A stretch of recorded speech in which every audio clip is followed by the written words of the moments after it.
Welcome everyone. Today we'll have artifact tier list for Genshin Impact. As you can see, there is about 30 artifacts in total, including the standalone artifacts. We'll consider all of those in our tier list. I have created an Excel tier list ranking the artifacts by their overall usage and also the types of artifact.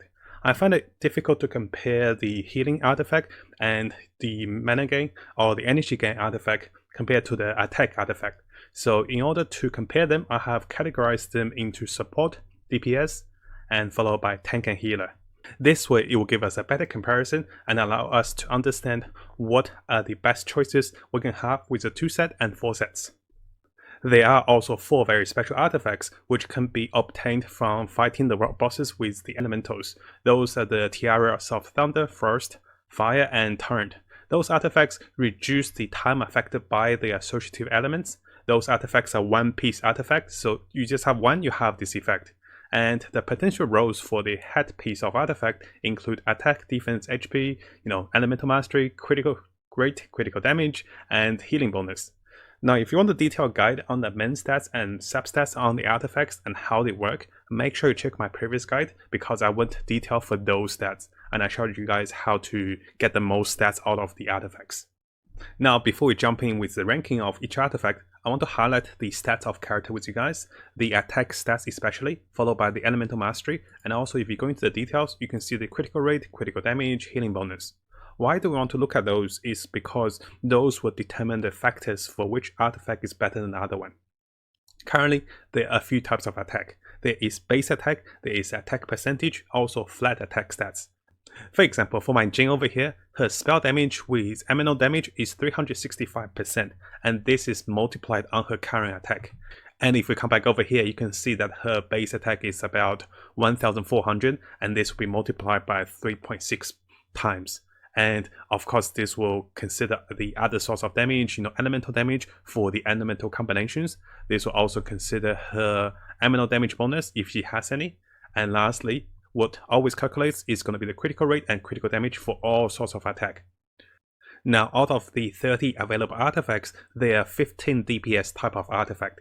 Those DPS artifact will focus on attack percentage, physical damage, critical rate, elemental skill damage, power damage, elemental damage, etc.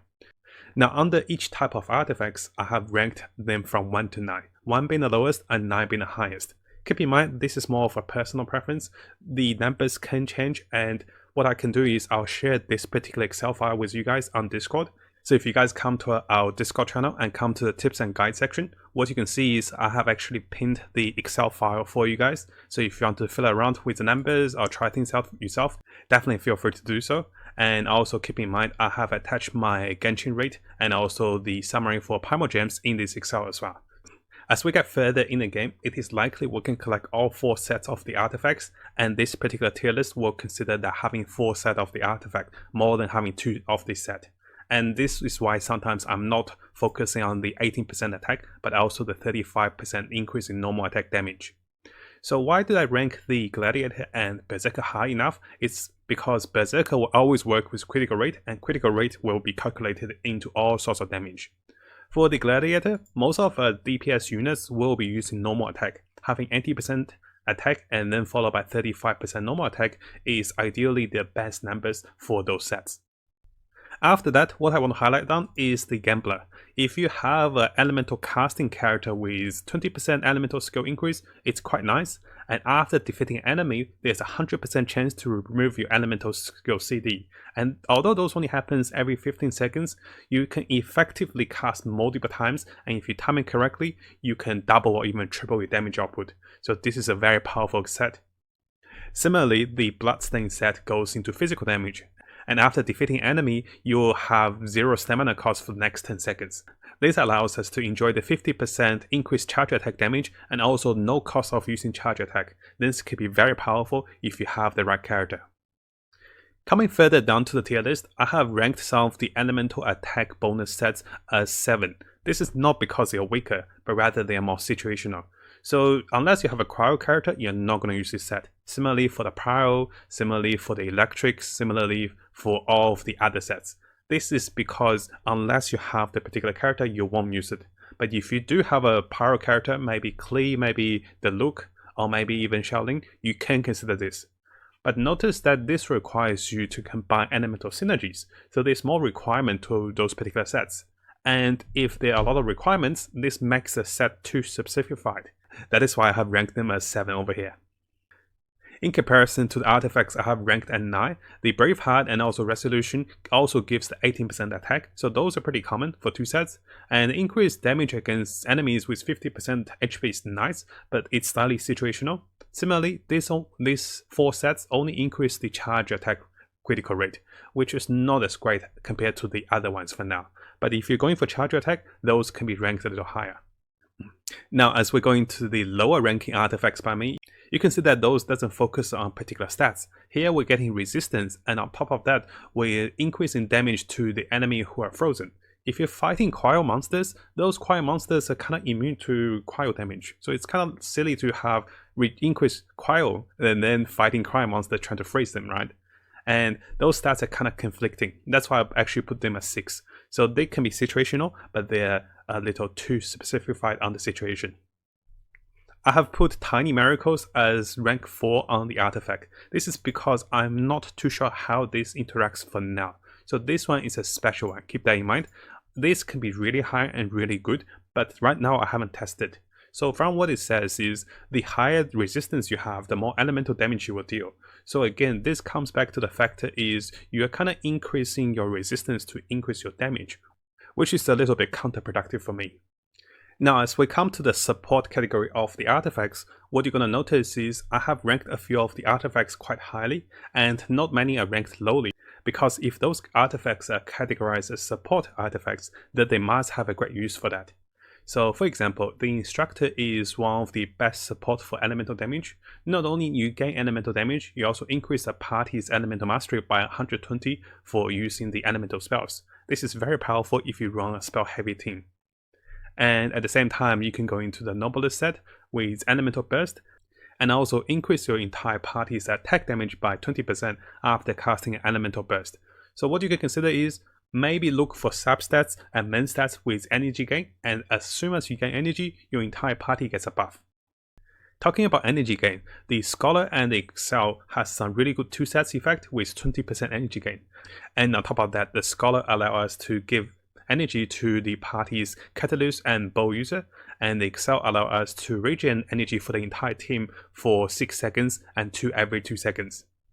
Next up, we have the Aminal set. Now this particular set increases Aminal damage, and you would expect this particular set to be on the DPS section of the artifact. I've actually ranked as 8 on the support section, simply because not only does it increase the animal damage, but after doing swirl with increased damage, you also reduce the enemy's elemental resistance to the associative element. So this is one of the perfect support items. The only downside is you need an animal character. So that's why I didn't put as 9. But this is a really powerful item. I'll even highlight it over here as something special. Now why is it so powerful is because if you debuff enemy with your Diluc or maybe with your Shaolin with fire, and then you follow up with a swirl damage, you will reduce the enemy's fire resistance by 40%. This in return will increase the enemy's damage taken from pyro for the next 10 seconds by something close to 25%. And this is a massive damage for the whole team, especially having 1 or 2 pyro users. Now as we come down to the last few of the support artifacts, you can see that this one increases the resistance for the whole party, and followed by that we have additional increase of resistance for every 10 seconds, and also we have increasing shield strength. Those are okay, but I feel they are a little weaker compared to the other support artifacts, what they can provide. I've actually put them as 877, not because I value them too highly, but rather I think they can be situational. I don't want to underestimate their potential. And lastly, there is one artifact. I don't think we really need this one, because this is a startup artifact. You get 1000 HP, which is very minimal, and then we get 30% HP recovery for 5 seconds. This is the only 1 rank artifact I have over here. Our last 4 set artifacts will be the Tank and the Healer set. Keep in mind, we can still use Defend as well with 30% defense as the tank set for Noelle, which is very powerful for her, but for the sake of the healer part, I have not included that over here.